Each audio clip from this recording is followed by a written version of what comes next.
nous avons fait des études de théologie, mais l'église luthérienne au Brésil, elle a 3 facs de théologie et une de ces facs forme des missionnaires. Et je suis missionnaire, je suis formée comme missionnaire. Ça veut dire que nous avons un regard plutôt aussi théologique, mais aussi anthropologique, et aussi un regard de la culture. Donc je suis formée en missiologie urbaine pour travailler dans des villes. Et avant de venir en France, on a travaillé dans un projet d'implantation d'églises. Au Brésil, il y a encore des églises luthériennes, on plante encore des églises, parce qu'il y a des endroits où il n'y a pas d'église luthérienne. Et j'ai travaillé dans un projet d'implantation d'églises, et après 3 ans, j'étais appelée pour venir en France, et on a fait 1 an à Nantes pour apprendre le français. Donc on a travaillé avec Caroline Schmuntz. Merci. Oui, mais toi un peu devant. Ouais. Oui. Et donc on a travaillé 1 an ensemble, et là on a appris le français. Et c'était pendant cette année qu'on a reçu l'invitation de travailler dans ce projet qu'on est aujourd'hui à Lyon, qui c'est la mission JIP. Et qu'au départ, c'était pas comme ça qu'on avait pensé, que le consistoire de Lyon avait pensé. L'intention, c'était de créer une aumônerie étudiante. Et après quelques expériences et beaucoup d'observations, nous sommes arrivés après 1 an ou peut-être après 5 ans à la mission JIP qu'on a aujourd'hui. Peut-être que je peux parler. Tous les deux de l'église luthérienne du Brésil, pour lancer la mission JIP, on a reçu donc cet appel au consistoire des Lyons. Le consistoire des Lyons, ça a compris 8 paroisses qui sont vraiment regroupées. Il y a 4 déjà au centre-ville des Lyons, avec l'église luthérienne de Lyon, et encore des autres dans la métropole. C'est l'appel d'abord au consistoire et un partenariat avec notre mission du Brésil et cette société d'émission norvégienne. Donc on est aussi envoyé par la NMS. Donc nous sommes embauchés en France par l'agence missionnaire NMS France. Donc ça permet aussi de partager les coûts du projet. Bien sûr que nous sommes arrivés en France avant la possibilité de faire des demandes, par exemple, des subventions de flammes. À l'époque, ça n'existait pas encore. Et donc, ça aide beaucoup à ces niveaux. Qu'est-ce que c'était l'autre question que tu avais posée? En fait, c'est un peu pour répondre à vos questions. Donc, peut-être que notre projet il peut vous inspirer, à commencer un projet un peu comme ça dans votre paroisse, mais peut-être que la réalité n'est pas la même. Donc, nous travaillons avec un consistoire, avec 8 paroisses, et aussi il y a un réseau œcuménique et un travail œcuménique qui est très fort. Mais nous sommes là vraiment pour partager comment on fait, comment on a réussi avec ce contexte qui est très divers, à avoir une mission qu'aujourd'hui nous accueillons. Bon, l'année dernière, on a eu 170 personnes qui sont passées pour nos activités pendant l'année. Et si on compte aussi qu'il y a eu le couvre-feu et tout. Donc c'est une mission qu'on est très content de participer à ce que se passe à Lyon. Une question. Oui, comment l'église de Lyon a fait appel à vous? Comment ça s'est passé? Donc c'était pendant notre année à Nantes. En fait, nous sommes venus vraiment pour une expérience. On ne savait pas ce qu'il allait donner. On a vraiment vécu la première année à Nantes comme un stage, un sort de stage. Mais comme cette mission norvégienne, elle a des projets en France et au Brésil, donc ils ont proposé, on va essayer avec les missionnaires brésiliens en France pour voir ce que ça peut donner. Et donc pendant cette année, c'était Marc Schaeffer, encore le responsable jeunesse nationale, et Andy Buckler, le responsable de l'évangélisation, que nous ont présenté avec notre responsable de la mission Zéro du Brésil, qui est venu aussi en France à ce moment-là, pour nous présenter le projet. Donc on a eu un peu de discussions entre avril et octobre 2016, donc avant de venir définitivement en 2017. Donc là, vous pouvez voir un peu notre public. Ça, c'était en octobre, non, c'était février. Une soirée qu'on appelle soirée chez nous, qu'on fait de temps en temps, chez nous, au salon de notre maison. Et là, vous pouvez voir qu'il y a des étudiants, des jeunes pros, des Français, des étrangers. C'est très mélangé. Et ça marche très bien. Et peut-être que nous pouvons commencer par comment on commence un projet comme ça. Quand nous sommes arrivés à Lyon, je prenais le métro et parfois j'avais envie de pleurer parce que 3 organisations nous avaient appelés, il y avait un gros projet derrière, mais je me posais toujours la question comment je vais communiquer à ces jeunes-là, de cette ville que je ne connais pas, je parle un peu le français, et en fait c'était un gros défi pour nous. Donc la première chose c'était de commencer, et c'est ça qu'on a appris à la fac, d'observer le contexte, de connaître notre contexte. Il faut qu'on sache ce que ces jeunes font, ce qu'ils aiment bien, où ils vont. Par exemple, à Lyon, et après, je pense qu'en France, le jeudi, ce n'est pas un bon jour de proposer des rendez-vous parce que c'est la soirée des étudiants. Voilà, c'était une découverte vraiment de ce public-là. Une autre chose qui c'était une découverte pour nous, c'est que le public, en France, les étudiants, ils bougent beaucoup. Donc ça veut dire qu'ils peuvent venir, passer 6 mois ou 1 an et après ils vont partir. Donc c'était à partir de ça qu'on a pensé que travailler avec les jeunes travailleurs, ça serait bien pour avoir un noyau qui va toujours rester, au moins pour quelques années de plus. Quelques années, ouais. Et on n'a pas commencé de rien. Il y avait à Lyon un groupe étudiant et jeunes pro que se retrouvaient, ils étaient très petits, ils étaient 6-5 jeunes par soirée. Et on s'est dit, on ne va pas commencer une chose à côté. Mais pourquoi? On va travailler ensemble. Et en fait, on a contacté la responsable du groupe qui est jusqu'à présent avec nous. Et on a commencé à proposer des choses, des soirées, des activités différentes à partir de ce groupe qui existait déjà. En fait, ils avaient un nom, mais ça faisait des années qu'ils ne parlaient même plus ce nom. Donc, on a redonné la vie à ce nom. Donc, on a commencé à communiquer à partir de ça. Une autre chose, c'était l'observation de comment on va communiquer à ces jeunes. Et là, bien évidemment, les réseaux sociaux sont les moyens qui marchent le plus.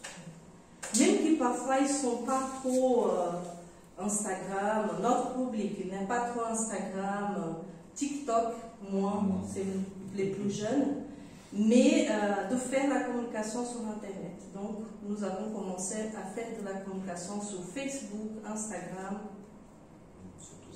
WhatsApp, mail, tous les moyens qu'on avait. Il faut dire aussi que le lien écuménique à Lyon est très fort. Et même avant notre arrivée, il y avait aussi un groupe de prière écuménique, plutôt des prêtres, pasteurs, des leaders d'église. Et ils avaient déjà lancé en fait un projet autour du parcours alpha dans les campus de l'Université catholique. Et donc on avait l'aumônier de l'Université catholique de Lyon déjà comme partenaire.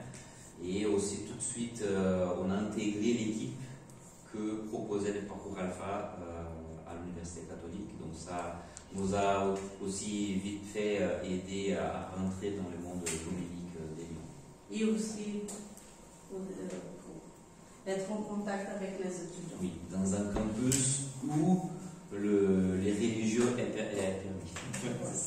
Après nos observations, une chose qu'on a vue, c'est que ce groupe qui existait déjà, il faisait 2 rencontres par mois. C'était tous les 15 jours. Et quand il y a des vacances, par exemple en octobre, ça veut dire qu'on avait une seule rencontre par mois. Donc on se disait comment on va créer du lien entre nous si on se voit une fois par mois peut-être. Donc on a osé et on a proposé de faire des rendez-vous hebdomadaires. Ils se retrouvaient lundi, on a continué de se retrouver lundi et on a proposé de faire des rencontres tous les lundis. Et aussi, ils se retrouvaient, ils faisaient des soirées plutôt conviviales pour manger, pour discuter. Et on a proposé à la responsable du groupe si on pourrait faire des soirées plutôt spirituelles, proposer des sujets spirituels. de la Bible, mais en lien toujours avec la vie quotidienne de ces étudiants et jeunes pros. Et en fait, dès qu'on a lancé ça, on était prêt à avoir des soirées avec personne. On n'a jamais eu. Parce qu'en fait, tous les lundis, il y avait plus des jeunes qu'on avait la semaine d'avant. En fait, ils ont commencé à parler aux amis. Et on avait un espace, une salle comme celle-là, plus petite même, qu'on pouvait faire ce qu'on voulait. Donc, on faisait toujours à manger, parce que les étudiants, il faut toujours faire à manger. Ouais, non, ça c'est vraiment important. Après, on peut vous partager pourquoi c'est vraiment important de faire à manger, d'avoir ça. Et dans 3 mois, cette salle est devenue petite. Parce qu'on a commencé avec 6-7 jeunes. Et en mars, on a commencé ça en janvier. Et en mars 2018, on avait déjà une quinzaine de jeunes pour les soirées. Qui venaient de partout. Des paroisses ou des jeunes qui ont commencé à voir nos pubs sur Internet. Et ça, c'est incroyable pour nous. Parce que chez nous, les Brésiliens ne vont pas aller parce qu'ils ont vu une pub et ils ont trouvé chouette. Mais en France, ça arrive. Et jusqu'à présent, il y a des jeunes qui arrivent parce qu'ils ont vu la pub de la Mission Libre sur Internet. Et en fait, c'était à partir de cela, si tu veux parler du oui, donc, en fait, comme il y a plusieurs endroits au centre-ville, il nous avait aussi proposé un autre temple. Parce que là où on était, c'était plutôt un ancien temple qui est devenu un centre plutôt communautaire aujourd'hui. Et donc, c'est là où nous ont présenté l'église luthérienne de Lyon. Et les conseils, tout de suite aussi, nous a donné la possibilité de réaménager la chapelle. Et donc, c'est là où nous avons enlevé la moitié de bancs. Et nous avons installé le tapis, les tables, les chaises, les canapés. On a fait même la déco que vous pouvez voir ici de ce côté. Donc, c'est devenu vraiment un espace super chouette pour pouvoir accueillir les gens. Donc, je n'ai même pas dit que c'est les jeunes, parce qu'aujourd'hui, même les plus âgés sont aussi très contents d'être là. Parce que même... donc, ce qu'on fait aujourd'hui, c'est qu'on continue à organiser nos activités pendant la semaine, et les week-ends, il y a des communautés qui utilisent l'espace. Donc, il y a la paroisse luthérienne, bien sûr, et il y a des communautés malgaches, éthiopiennes et camerounaises qui utilisent aussi les temples week-end, et on laisse toujours comme ça. Donc, ils ont bien sûr la possibilité d'utiliser comme ils veulent. Donc, ça a vraiment devenu une salle polyvalente. Et c'est très bien aussi de pouvoir avoir gardé les bancs là devant, parce qu'on l'utilise aussi. Bien sûr, après vous allez voir des photos. Donc pour les temps de discussion, autour de temps de repas, bien sûr qu'on l'utilise autour des tables, et tout ça se passe super bien. Donc on a aussi la possibilité d'enlever des tables. On fait aussi des soirées cinéma, par exemple, là, sur ces murs-là, c'est très facile de projeter. Donc, on enlève tout, on change le canapé de position, donc on fait une grosse salle cinéma, donc ça marche aussi très très bien. Donc, aussi, on voit que c'est aussi une possibilité de donner une nouvelle vie à nos temples. Et plus de possibilités d'utilisation de cet espace pour vraiment le refaire vivre, pour le faire revivre. Parce qu'une de nos observations, c'était que souvent dans nos paroisses, on dit que la place des jeunes, elle est là. On n'a pas de questionnement par rapport à ça. Elle est là. La place les jeunes, ils ont leur place ici. On dit ça. Mais quand on rentre dans un temple et quand on voit les salles, il n'y a pas d'espace aux jeunes. Et en fait, c'est ça qu'on a aperçu. Que les jeunes, ils cherchaient un lieu pour eux. Un lieu qu'ils pourraient dire, si je veux bien lire un livre, si je veux bien me reposer, je peux venir. C'est chez moi aussi. Parce qu'il y a beaucoup de choses. Les étudiants, ils sont loin de ses parents. Ils n'ont pas envie forcément d'aller chez ses parents. Mais ils ont envie d'avoir un lieu calme, un lieu d'accueil. Et en fait, c'est ça qu'on a aperçu après quelques mois d'observation et de discussion. Parce que notre premier travail, c'était d'écouter les jeunes. Et parfois, il faut avoir du courage. Parce qu'ils vont nous critiquer, ils vont dire « Ah, mais faites pas ça ». Mais à partir de ces échanges, ils nous ont donné beaucoup de pistes pour ce qu'on a fait après. Et en fait, c'était facile après de le faire parce qu'on savait. c'était presque tous les jeunes ont dit la même chose. Et en fait, le lieu, c'était très important. Et c'était un miracle ce qu'on avait vu. Parce qu'on a proposé une seule fois à la paroisse luthérienne d'enlever la moitié des bancs. Ils ont accepté et on a tout changé. Et donc la mission du est née presque un an après notre arrivée. C'était septembre 2018. Donc avec ces temps d'observation, donc bien sûr que nous sommes passés par toutes les paroisses de consistoire, nous sommes passés par toutes les activités jeunesse, nous sommes allés vers les campus universitaires aussi, et donc en accord avec les consistoires des Lyons, ils nous ont donné les feux verts pour avancer, donc justement lancer la mission JIP à peu près comme nous l'avons aujourd'hui à partir de septembre, la rentrée de septembre donc 2018. Je peux passer. Voilà. Donc là, il y a quelques activités, quelques images que vous pouvez voir, des activités que nous faisons sur place. Donc aujourd'hui, on ne fait pas que sur place. Après, on va vous expliquer un peu plus. Mais toutes les semaines, aujourd'hui, avec le calendrier que nous avons toujours gardé ces rencontres du lundi soir. Donc c'est avec le groupe constitué au départ avec la majorité des protestants. Aujourd'hui, nous avons un public qui va bien au-delà. Il y a des jeunes qui arrivent qui n'ont aucun contact avec des églises, qui découvrent l'évangile un peu chez nous, avec les jeunes. Et en fait, un peu nos rencontres sont, on a toujours un repas. Au départ, on avait une soirée conviviale, une soirée esprit, une soirée conviviale, une soirée esprit, et on intercalait aussi des repas partagés et des repas offerts. Après le premier bilan de la première année Mission JIP, et c'est là que je vous dis, on a posé la question comment c'était les repas et tout pour vous. Et en fait, on a eu pas mal de témoignages des étudiants et des jeunes pros qui ont dit que c'est le seul bon repas et le repas complet qu'ils avaient pendant la semaine. Et en fait, ça nous a beaucoup touchés. Donc on se disait, on ne va plus arrêter les repas.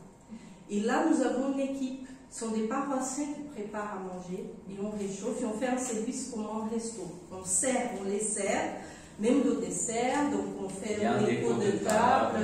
C'est toujours, comme là, vous pouvez voir, c'est des soirées Brésil, on fait des thématiques parfois. Et donc on commence toujours nos rencontres avec un repas. Aujourd'hui, nous proposons déjà nos thématiques avec quelques petites questions à table. On fait un tour de présentation. Et après, on va approfondir un peu le thème. Soit on invite des intervenants, soit c'est nous-mêmes, soit on voit des vidéos. On entend des chants, parfois aussi. Ouais. Des prières, bien sûr. Prières, il faut avoir des prières tous les rendez-vous. C'est leur demande. Et aussi, aujourd'hui, ce qu'on a perçu surtout cette année, c'est que les jeunes, ils veulent une proposition esprit chaque soirée. Les soirées conviviales ne marchent plus. Si on dit, on va manger ensemble, on va discuter, on a 4. Et si on dit, on va discuter, on va vraiment parler de spiritualité, de Dieu, on est 20. Donc ça change beaucoup.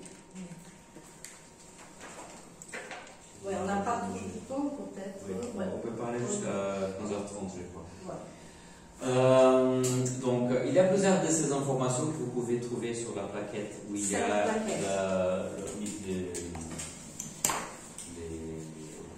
il y a notre vision. Donc, ici, c'est vraiment comment le projet est né, comment il a été constitué et été développé pendant ces 5 ans que nous sommes à Lyon.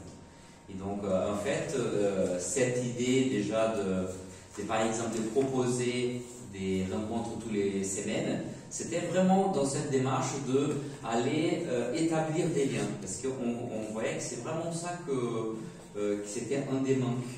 Donc, des manques de créer des liens. Il n'y avait pas des liens entre les jeunes eux-mêmes. Et aujourd'hui, on voit qu'il y a toute cette dynamique que les gens s'invitent pour faire des choses ailleurs. Donc les filles parfois vont faire du shopping, vont manger chez les uns chez les autres, donc ça se passe très bien aujourd'hui. Donc il y a des vraies amitiés qui ont été créées. Dimanche, là, demain, il y a 2 filles qui vont partir ensemble pour aller à Thésée ensemble. Donc c'est des choses vraiment que s'y vit aujourd'hui d'une façon géniale. À partir de ces soirées qu'on propose. Et donc, tout cela, donc les liens les uns avec les autres, bien sûr les liens avec Dieu, et les liens avec les paroisses, aujourd'hui on peut dire même au-delà de l'Église protestante unie, et aussi bien sûr avec la ville, parce qu'on veut vivre l'évangile dans la ville, dans la cité. Donc on pense que c'est vraiment ça, on est là pour les encourager à vivre leur foi d'une façon active. Donc pour l'année prochaine, un des projets, c'était discuter avec les jeunes, c'est de nous lancer dans l'église verte. Donc c'est toujours, on est toujours à leur écoute, et aussi si on connaît des associations ou des initiatives qui peuvent les faire s'engager dans la ville, qui pour ont les envie besoins, de faire, des choses ouais, comme ça. on fait comme ça. Et une des choses que c'est notre motivation vraiment, c'est que nos objectifs à travers tout ça, ça donne beaucoup de travail parfois pour organiser une soirée, pour organiser l'équipe cuisine. On ne peut pas vous dire que c'est facile. Mais notre vision, c'est qu'on puisse aimer, on puisse partager l'amour de Dieu à travers tout ce qu'on fait à ces jeunes. Et en fait, après, on va recevoir cet amour aussi. Parce que ces jeunes, ils sont tellement reconnaissants de tout ce qu'ils vivent, toute cette expérience qu'ils vivent ensemble, qu'après, c'est très naturel qu'ils vont vouloir s'engager dans la paroisse ou faire d'autres choses.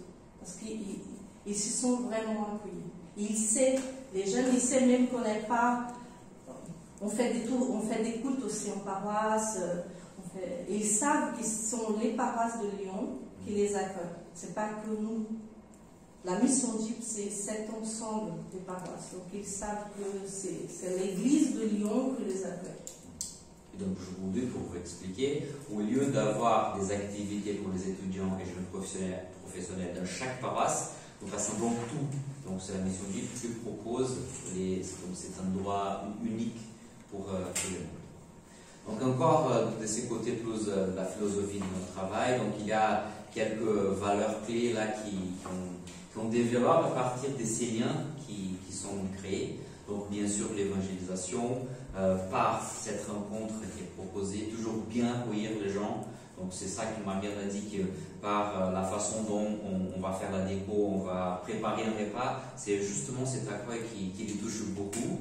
Après, c'est le côté formation, donc on veut vraiment être là pour les encourager, les motiver à s'engager, soit dans l'église, soit à l'extérieur de l'église. Toujours établir ces liens avec les paroisses. Donc on pense que vraiment la mission DIP, elle n'est pas là pour devenir une paroisse des jeunes, mais on veut vraiment encourager l'intergénérationnel. Et donc pour nous c'est vraiment important, donc on invite toujours les paroissiens de venir voir ce qu'on fait, et aussi bien sûr encourager les jeunes de participer au culte. Donc c'est pour ça que la majorité des choses qu'on fait, c'est pas dans le week-end. Après, l'autre côté qui joue beaucoup, c'est l'accompagnement. Et on voit que, parce qu'on écoute beaucoup parler ici d'animation, animation. Il faut aller au-delà de l'animation. Parce que si on veut vraiment créer les liens avec les jeunes, on doit être plus que les pasteurs des jeunes. On doit vraiment être des amis. Ou peut-être les frères, les grands frères et la grande sœur de ces jeunes. Et après, quand ces liens sont vraiment proches, sont vraiment établis, on peut devenir les pasteurs. Et là, c'est jouer l'accompagnement. Vraiment la démarche de faire des disciples. Peut-être une parenthèse, c'est que parfois on pense, bon, la majorité de ces jeunes, bon, notre public il est mixte. Il y a des jeunes qui ont fait le caté et il y a des jeunes qui non, qui découvrent la foi maintenant. Et même ces jeunes qui ont fait le caté, on pense, bon, ils ont tout compris, ça va, ils vont continuer, ils vont s'engager en paroisse. Mais non, en fait, c'est là que l'accompagnement il joue un rôle très important. Donc on est toujours à leur écoute. Pour le confinement, par exemple, c'était comme ça, et c'était naturel, c'était par téléphone plutôt, mais là on essaye de prendre le temps au moins 1 ou 2 fois par semaine, de rencontrer ces jeunes hors nos soirées, pour discuter, pour savoir si ça va, s'il y a des choses que ça ne va pas dans sa vie, ou ce qu'on fait, comment ça va la vie en paroisse, est-ce que tu ne penses pas de t'engager à quelque chose? Enfin, c'est le moment de discuter franchement et sans jugement avec eux, et d'être là à leur écoute. Une question. Oui. Non, vas-y. Il y a quoi dans la formation? Ah, excellent. Nous avons fait cette année par exemple une formation vers la préparation des soirées par exemple. Parce que comme on veut qu'ils aussi soient impliqués, actifs, acteurs, donc on a proposé un temps de réflexion. Donc quand vous arrivez ici les lundis soirs, qu'est-ce que nous avons dû faire avant? Et donc tous les côtés, communication, préparation des repas, préparation du temps de l'esprit, des chants et tout. Et l'animation. Oui. L'animation de temps de discussion. Et comme ça, ils sont prêts si une paroisse les appelle. Voilà. Maintenant, le consistoire, juste pour finir, le consistoire de Lyon va proposer encore une fois une formation à la prédication. On va partager à tous les jeunes. La dernière fois, on était 8 à faire la... 8 personnes à faire la paroisse la plus représentée du consistoire, c'était la mission GIP avec 8 personnes. Et en fait, comme ça, nous avons des jeunes qui, quand on fait des cultes en paroisse, ils sont formés pour faire la prédication et aussi pour être engagés dans la paroisse. Donc c'est ça aussi, hein, on fait des cultes, on va parler des cultes après, mais aujourd'hui, c'est les jeunes qui célèbrent les cultes. Ouais, nous, on n'a pas besoin de beaucoup faire. Donc parce que aussi, ça donne la formation pour pouvoir préparer. Vous travaillez en français ou en français et en anglais? Bonne question. Ça dépend de l'année. La première année officielle de la mission GIP, on avait commencé tout de suite avec les parcours alpha. Et à chaque fois, on proposait un groupe de discussion en anglais et un autre en français. Donc ça dépend vraiment de l'année, comment les gens arrivent. Cette année, après, on a vu beaucoup de gens qui sont partis après l'histoire des confinements et tout. Donc beaucoup d'étrangers sont partis. Donc cette année, on a beaucoup tout fait en français. Oui, mais la majorité c'est en français. Oui. Mais si il y a besoin de faire des choses en anglais, on fait. Parce que par exemple, parfois, il y a nos partenaires de l'étranger qui viennent. Donc on propose des animations en anglais, des choses comme ça, bien sûr avec un peu de traduction, mais on peut le faire en anglais aussi. Oui, vous disiez tout à l'heure, je m'étais inscrite parce que j'avais vu 18-40 ans. Alors, moi, les 18, ceux-là, ça ne me correspond pas trop, c'est de petites villes, mais c'est ceux du 30 qui commencent à avoir des enfants, et c'est ceux-là qui m'interpellent. Est-ce que vous avez, dans la mission, vous recevez des jeunes groupes avec des enfants, et comment faire, voilà, c'est comme ça. Bien sûr que chaque année, ça change beaucoup. Par l'instant, on n'a pas beaucoup de couples. Parce que c'est vrai que nous sommes dans la quarantaine, donc c'est vraiment là où on attire bien sûr des gens qui sont de notre âge. C'est plus facile d'écrire des amitiés aussi avec ces gens-là. Donc dans les grandes villes, donc, il y a toute une génération de célibataires qui vont jusqu'à la quarantaine par exemple. Donc là, c'est public, c'est plus facile.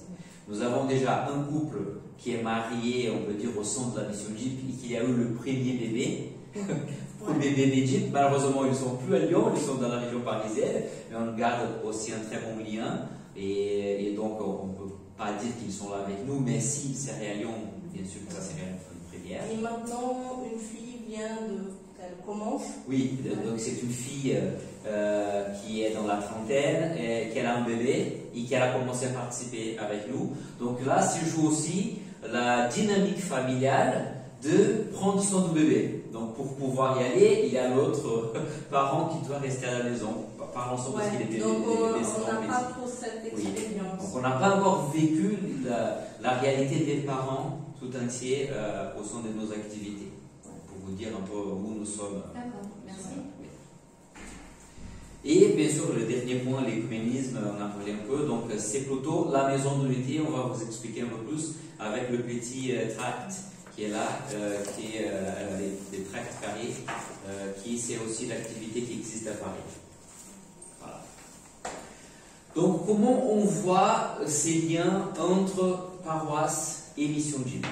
Donc on voit ça surtout avec comment ces cercles virtueux, parce que même les consistoires de Lyon parlent que la mission GIP c'est un droit primordial d'évangélisation aujourd'hui du consistoire, parce que depuis le départ on parle bien sûr qu'on fait l'évangélisation, pas que, mais c'est oui.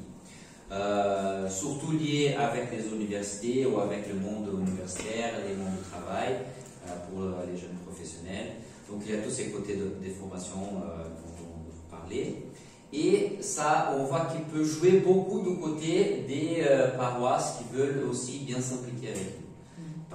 Parce que là, on peut jouer beaucoup vers la revitalisation de ces paroisses. Si on voit par exemple où les paroisses sont plus ouvertes d'accueillir les jeunes qui sont avec nous pour les animations, les animateurs, devenir animateurs de quelque chose dans la paroisse, ça se passe très bien. On a même des conseillers. Oui, aujourd'hui il y a des jeunes qui sont dans les Bible qui sont conseillers paroissiaux, dans les paroisses, ou sinon des animateurs des cafés, éveil à la foi, école biblique, et des choses comme ça. Une chose qui est très importante de dire, c'est la communication. Comme j'ai dit tout à l'heure, la communication, bon, réseaux sociaux et tout. Mais il y a aussi la communication interne. Parce que si on a une activité pour cette tranche d'âge et on ne communique jamais, qu'on met une affiche derrière au camp, et que cette affiche ne va pas prendre l'attention de cette tranche d'âge, et si on ne communique jamais cette activité, les gens ils ne vont pas venir. Et en fait, maintenant, ce qu'on fait, on envoie au pasteur, parce qu'on a un super lien et on est toujours en contact, on envoie toutes les semaines les annonces Mission Vie pour être partagées en paroisse. Parce qu'il y a pas mal de jeunes, depuis 2 ans, qui sont arrivés parce qu'ils ont entendu parler de la Mission Vie pour culte. Donc ça, c'est super. Et parfois, nous avons des jeunes qui sont là, mais s'ils ne savent pas qu'il y a une activité pour eux, ils ne vont pas venir. Et donc ça, c'est très important de penser à communiquer, parce que parfois on dit, ah mais les gens ils vont chercher ça c'est bien dans l'église protestante, on pense ça, mais les gens ils savent qu'il y a. Non, parfois non. et parfois ils vont chercher ailleurs parce qu'ils n'ont pas trouvé chez eux. Donc aussi, il y a une lettre de nouvelles de consistoire. Donc on partage nos informations dans cette lettre nouvelle. Et on écrit aussi de temps en temps pour les journaux paroissiaux, aussi pour être diffusées nos nouvelles. Et aussi pour la presse régionale. Donc ils ont aussi nos informations à chaque mois. Ouais. Parce que ça c'est très intéressant et surtout sur Internet. On demande comment vous avez fait. Ils ont dit on a tapé sur Google et on a jeune, étudiant, protestant, Lyon. Et là ils sont tombés sur la mission de Dieu. Donc ça c'est. Donc aujourd'hui on a fait le test cette semaine. Si on tape aujourd'hui jeunes protestants Lyon, vous allez trouver la mission de Dieu. Soit parce que aussi les paroisses commencent à diffuser sur leur site. Donc ils peuvent nous trouver par là. Et j'ai oublié de dire que nous aussi, nous faisons des annonces pour les paroisses. Donc s'il y a des activités qu'on voit qui vont intéresser les jeunes, on va bien sûr faire les annonces aussi chez nous pour qu'ils puissent être présents. Donc si on peut vous donner un peu vous partager un peu des points guides de ce qui nous fait, en résumé ce qu'on fait. Donc notre travail, on essaie toujours d'établir des liens. Parce que si on pense qu'un public n'est pas en paroisse, ça veut dire qu'on ne fait pas de lien avec ce public. Donc c'est ça, il faut, au moins c'est ça qu'on fait, on essaye de chercher, de savoir, de découvrir ce qui va faire du lien avec ce public. Être à l'écoute pour définir les sujets de discussion, ou être à l'écoute pour définir tout, en fait. S'il y a des choses qu'on voit qui ne marchent pas, qu'est-ce qu'on fait? S'il y a une activité que vous voyez là, bon, ça fait 3 semaines que vous êtes 3 à 4 dans une activité. Qu'est-ce que vous faites? On peut peut-être déjà en parler avec ceux qui sont présents, de savoir un petit peu comment ils vivent ça déjà, eux-mêmes, sont présents. C'est ça. On fait ça, et si on voit que la majorité ne vient pas, on arrête, on change. Donc aujourd'hui, on a pris des soirées conviviales, par exemple. On a vu que c'était moins nombreux et que les jeunes disaient, bon, mais manger ensemble, ça on peut faire sans avoir besoin d'un rendez-vous spécifique. Et en fait, on a arrêté. Même par exemple, aujourd'hui, il fait bon, on peut aller à l'extérieur. On a proposé un pique-nique il y a 2 semaines. On n'était même pas dispersés. Ouais. Donc ils ne veulent pas manger ensemble, ils veulent quelque chose de plus. Ils veulent manger ensemble. Oui, bien sûr, mais avec plus de propositions. Donc les repas ensemble, c'est très important pour nous, parce que ce que je vous avais dit. l'organisation comme un signe d'amour. On essaye de bien organiser nos soirées pour, je ne sais pas, pour laisser un peu ce côté sécurisant pour eux. De ne pas penser, bon, nous sommes arrivés ici, on ne sait pas quoi faire. Et À la dernière minute, on va tout choisir.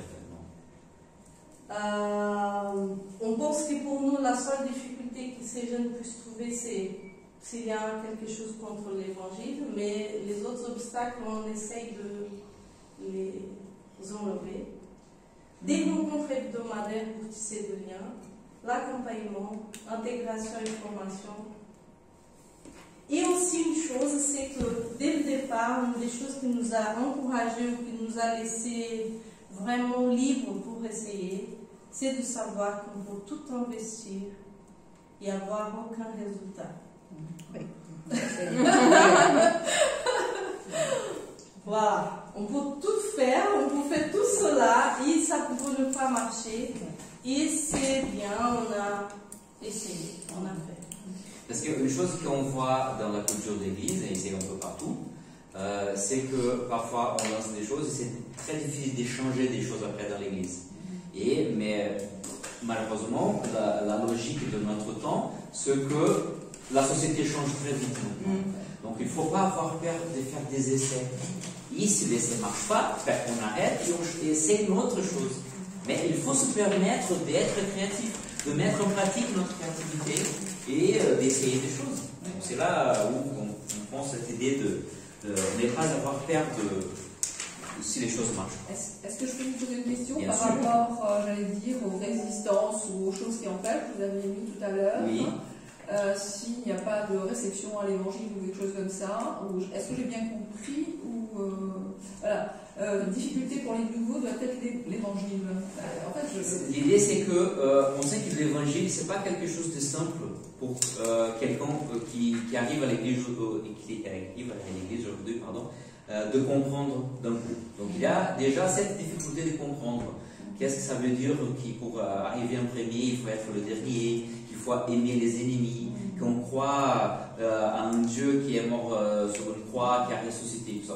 On sait que tout ça est déjà compliqué.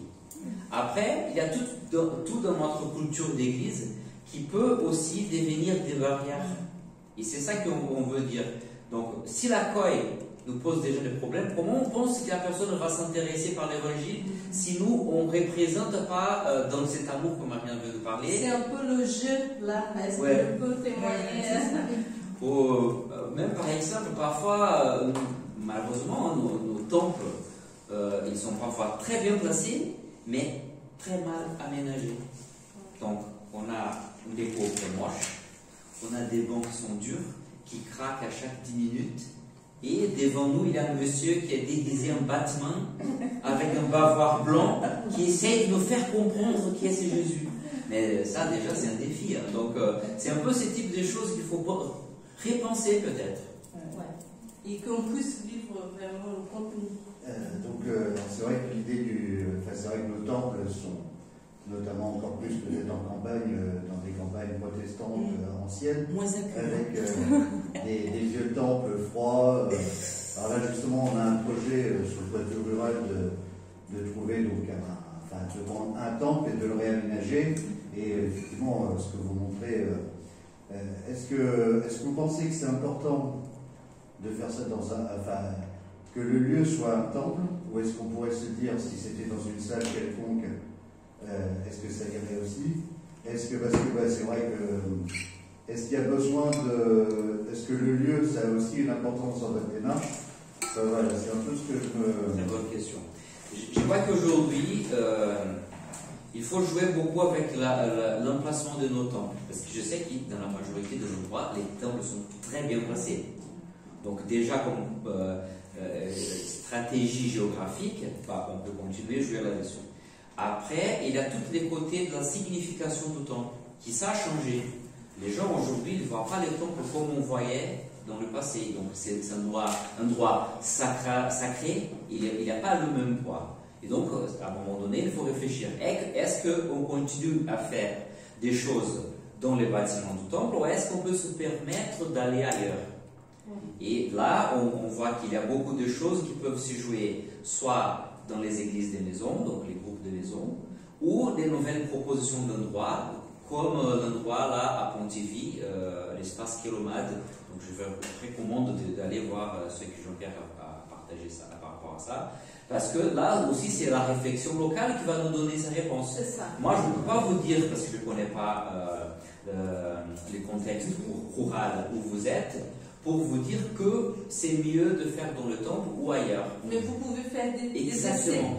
Et on va vous proposer aujourd'hui de commencer dans cette réflexion. Vous allez commencer une réflexion. C'est ça. Oui. Alors j'ai une question, c'est, vous nous avez parlé des rencontres du lundi qui sont devenues hebdomadaires, tournées vers la spiritualité avec le repas. Et est-ce que vous utilisez, est-ce que vous proposez, à part les choses ponctuelles, est-ce que vous proposez quelque chose le mardi, le mercredi, le jeudi, le vendredi? C'est une très bonne question. Super. Et quand vous avez parlé du culte Jeep, c'est quoi? Ok. Parfait. Je peux parler. Oui, vas-y. Donc, il faut qu'on s'arrête. À partir du moment où nous sommes arrivés à Lyon et qu'on a commencé le travail avec l'Université catholique, après un moment, on n'a plus marché. On a fait beaucoup de choses et on a pu arriver à avoir des étudiants. Donc l'aumônier nous a proposé un travail dans un foyer lié à l'Université catholique. Là, on a commencé à faire le parcours alpha un autre jour. On a fait le mardi, on a fait le jeudi, on a fait le mercredi, maintenant c'est le mercredi. À partir de ce travail dans ce foyer, c'était né la maison d'unité. À Lyon. À Lyon. C'est quoi la maison d'unité? La maison d'unité, c'est une proposition de colocation pour des étudiants et jeunes pro, on laisse jusqu'à 30 ans, qui habitent ensemble, des confessions de foi différentes, chrétiennes, c'est pas interreligieux, c'est œcuménique. Et en fait, ils habitent ensemble pendant une année, ils participent à un programme. Avec ces jeunes, le mercredi soir, nous faisons, c'est encore une autre chose. Hein. On fait le parcours alpha pendant l'année.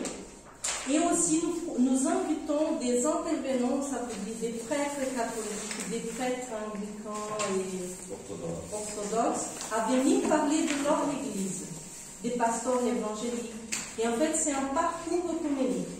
Et cette proposition d'activité le mercredi, c'est pour un an. Donc, il y a des jeunes qui participent aux deux propositions parce que ce n'est pas du tout la même chose. Ce qu'on propose le lundi, ce n'est pas du tout la même chose qu'on propose le mercredi. Donc, cette année, on avait une dizaine de jeunes qui participaient aux deux propositions. Ils aiment tellement qu'ils participent. Ils réservent 2 soirées par semaine. Ça, c'est incroyable. Hein? Et le culte Jeep.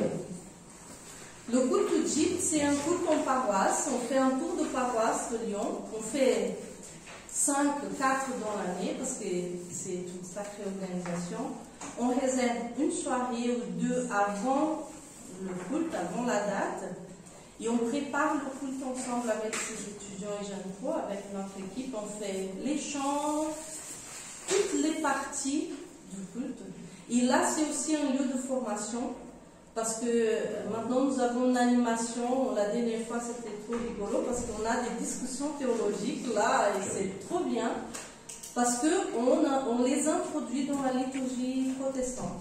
Donc là on voit pourquoi on fait la confession de foi, pourquoi on fait tel moment et c'est tout préparé et animé par les jeunes et on fait en paroisse. En fait, vous travaillez sur le sens du culte et sur le sens de la liturgie. Tout, ouais. Et cette organisation, et donc au départ c'était rigolo, je dis entre guillemets, parce que la majorité de ces jeunes, ils avaient peur. La semaine qu'on antécédait le culte, ils nous appelaient. Ah, mais est-ce que je vais réussir? Ah, comment je fais ça? Comment je fais ça? Et maintenant, il y a un groupe qui est déjà formé, qui en fait, ils demandent quand est-ce qu'on va avoir le prochain. Si on dit, dimanche prochain, ils ont invité à faire un culte, est-ce que vous êtes dedans? Oui, nous avons une équipe qui va se réunir pour faire. Donc même le prédicateur. Oui, je sais. C'est parce qu'on va finir tu avais une question? Oui, vous avez parlé explicitement de l'évangile et de la difficulté pour que ça soit présenté pour le public. Ça veut dire que vous ne faites pas du tout d'Ancien Testament. Je pose la question parce que nous, le pasteur ne veut pas renoncer à l'Ancien Testament avec les jeunes de cette génération-là. On vient de finir une de nos activités de lundi, c'est une lecture biblique accompagnée. Donc c'est pas un tout biblique, Ça veut dire qu'on va lire tous les chapitres proposés d'un livre et après on se retrouve pour discuter avec plusieurs outils. On a fait Ecclésiaste cette année. Oui, on parle de l'Ancien Testament. Ouais. Mais là, ils découvrent pour eux-mêmes. Oui. C'est pas nous qui allons venir avec notre théologie en disant là, c'est comme ça et c'est comme ça. C'est à partir de leur réflexion d'abord biblique qu'on travaille un peu la théologie et l'évangile. Ouais. Vous avez, oui, juste avant, vous avez ça? Vous avez des stylos? Ouais. Sinon, je vous donne. Oui, mon stylo ne marche plus, c'est ce que j'allais demander si quelqu'un peut me prêter un crayon parce que ça marche plus. Voilà. Moi, j'ai des stylos aussi. Et après, c'est la dernière question, et après, on s'attaque. Ouais, on voit le témoignage des jeunes. Les témoignages des jeunes, c'est très bien pour vous expliquer. J'avais juste envie d'avoir des idées de temps spi que vous faites avec eux. C'est pas quel type de communication. Ok. Oui. Peut-être il faut dire qu'aujourd'hui, la formule que l'on utilise, pas au niveau de sujets spécifiques, mais de la liturgie de notre soirée, c'est un peu un mélange entre parcours alpha et culte café croissant. Donc on arrive avec le repas, mais déjà, comme Marianne avait dit avant, on propose déjà des questions sur la table, autour de la table, pour introduire les sujets. Et après, on change un peu, donc on peut faire les chants avant et après les temps d'un petit exposé et discussion en petit groupe. Donc c'est à peu près comme on fait à chaque soirée. Mais pour les sujets. Les outils, c'est toujours à l'écoute. Parfois, on passe une feuille en demandant quel sujet vous voulez discuter. Ouais, et puis nous parle. On utilise beaucoup le site de Théovie comme support théologique et comme support pour tout, parce que là, il y a beaucoup de questions qui sont faites pour nous qui ne parlons pas très bien français, on va dire. On a des questions qui sont faites, et donc on choisit quelques questions pour introduire la thématique. Après, on fait un extrait de ce qu'on veut bien parler. Ça nous a beaucoup aidé pendant la pandémie, par exemple. On a parlé des sujets qui étaient très pertinents, comme c'est quoi l'Assomption? Déjà, ils ne savaient pas. Hein. La quoi? L'Assomption. Pourquoi? Qu'est-ce qu'on célèbre? De la Vierge Marie? Non, l'Assomption.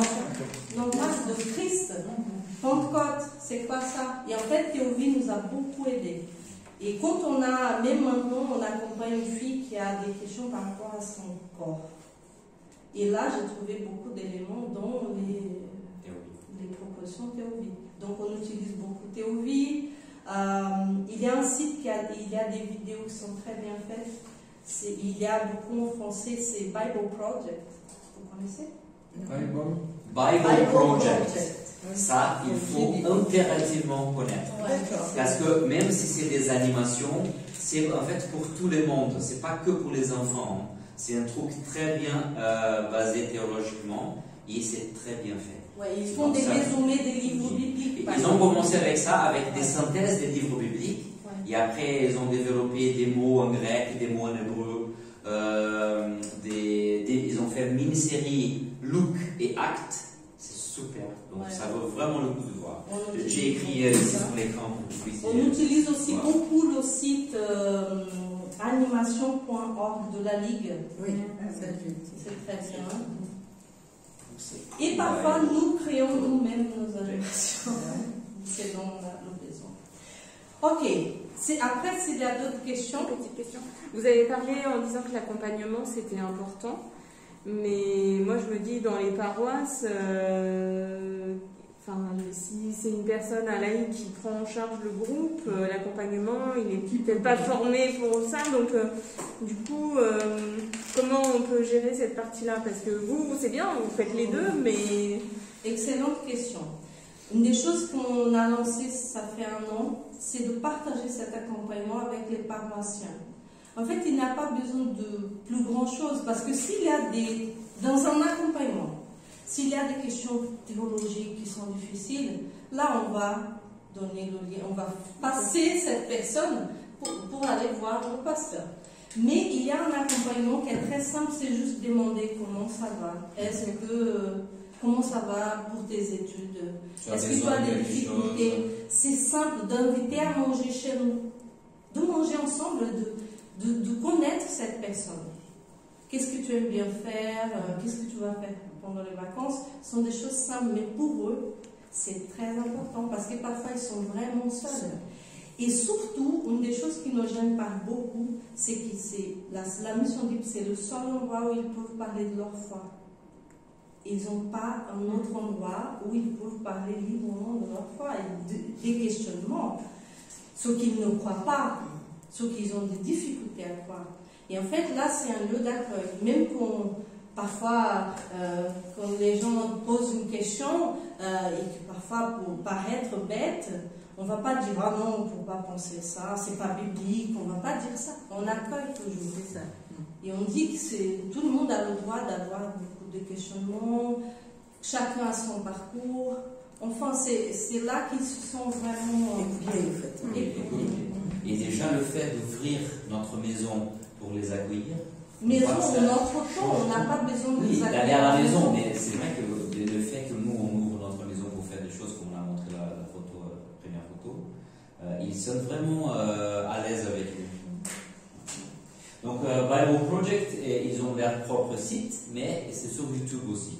Et là, vous pouvez trouver Bible Project français, tous les vidéos en français. En anglais aussi. Oui, il y a Ok, avant que nous... C'est très court. Est-ce que l'existence de JIP implique qu'il n'y ait plus de groupe de jeunes adultes dans les paroisses de Lyon? Aujourd'hui, il n'y a pas. Mais il y a plusieurs enjeux, il y a plusieurs niveaux où on peut faire des choses ensemble. Et ça aussi, c'est l'idée que la Mission DIP soit ces projets d'évangélisation pour cette tranche d'âge, au moins en ces moments-là, ensemble. Mais on sait que par exemple, dans une des paroisses de Lyon, le Change, ils ont un groupe qui ont fait leur confirmation, ils ont déjà passé leur bac, et ils ne viennent pas à la Mission DIP, mais nous avons 2 jeunes qui participent d'eux. Donc il y a des étudiants et les lycéens ensemble. Ouais, les lycéens 17, 18 ans, oui, en fait. Ça n'empêche pas, mais comme c'est encore très récent, on dit que c'est bien de concentrer un peu dans la JIP, mais je pense que ça va arriver un moment que la JIP ne va pas correspondre à tout le monde. Et c'est ça, c'est la liberté. Donc chaque paroisse va voir, peut-être que même des jeunes Mission JIP vont commencer un truc dans sa paroisse. Et ça, c'est trop bien, c'est le but. Mais ça n'empêche pas. Mais maintenant, c'est concentré. Voilà. Ok. Qu'est-ce qu'on va faire? Attends, est-ce qu'on regarde les témoignages des jeunes ou pas? Qu'est-ce que cela signifie pour toi de participer à la mission JIP? Alors la mission JIP pour moi c'était un peu comme une deuxième famille.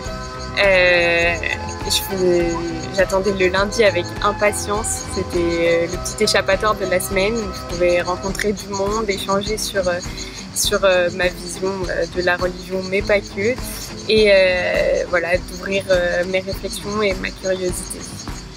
Pour moi, ces activités m'ont offert une occasion de parler et partager avec des gens qui partagent la même foi ainsi que la même tranche d'âge que moi.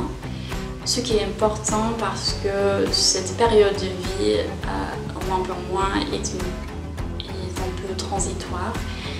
Et donc j'aime bien avoir l'occasion d'échanger avec ceux qui peuvent comprendre les défis liés à cette période de vie personnellement ainsi que spirituellement. Tout d'abord, les soirées du lundi soir organisées par la Mission JIP constituent pour moi un temps de respiration et de ressources pour la semaine qui arrive. Ce que j'aime particulièrement, c'est que c'est un espace de liberté dans lequel on peut discuter et partager simplement autour de Dieu, autour de la foi, autour des doutes que l'on peut avoir, sans avoir le sentiment d'être jugé, mais dans un environnement fraternel. Et souvent on se rend compte qu'on est plusieurs à faire cette recherche sur nous-mêmes et sur toutes ces questions. Pour moi, la mission JIP cette année a été 3 choses. Un lieu d'échange, de rencontre avec des gens qui sont devenus aujourd'hui des amis. Un lieu de partage divers et variés, de nourriture, d'expérience. Et surtout un lieu d'études bibliques également. Parce que c'était un endroit où on parlait de Dieu, on parlait de la Bible, on parlait de nos expériences religieuses communes. Pourquoi penses-tu que d'autres gens devraient participer aux activités de la mission JIP?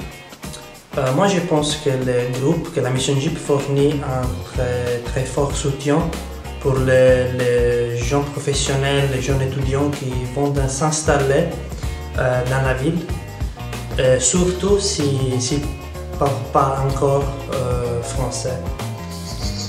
Tout simplement parce que c'est super,